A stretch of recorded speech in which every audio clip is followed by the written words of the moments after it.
Have you ever heard of a floating library? Here is MB Dulos Hope, a floating library here at Subic Bay, Prepared Zone. Tara, check natin kung okay ba dito. For only 50 pesos, makakaakyat ka na sa barko na to. Pwede ang bata at matanda. Their crew will greet you a warm welcome as you go on board. I came along with my sister and my 2 kids kasi sabi nila child-friendly daw dito. Sobrang daming ang libro na pwedeng pagpilian at siguradong sigurado na matutuwa yung mga bookworm kapag ka nagpunta sila dito. At nag-enjoy talaga yung mga anak ko dito, marami silang napiling mga libro. Meron pa silang mga puzzles at mga souvenirs na pwede mong bilhin. Instagrammable nga sa loob ng barko.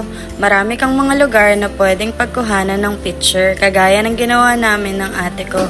Sobrang ganda talaga ng mga makikita mo dito at ang dami-dami talagang libro na pwede mong bilhin para matuto din tayo. Iba-iba nga ang mga nationality ng mga crew nila dito dahil umiikot sila sa iba-ibang parte ng mundo kaya for the English ang mga person. And after buying books, pwede rin kayong mag-order ng food. Meron silang popcorn, drinks, ice cream at marami pang iba na pwedeng pagpilian. Pwede rin naman kayong tumambay at magkwentuhan sa loob ng barko. Kaya kung ako sa inyo, pumunta na kayo. It's a 10 out of 10 experience. Mag-e-enjoy talaga yung mga anak nyo and mga family members ninyo kapag ka umakyat kayo sa MB Dulos Hope.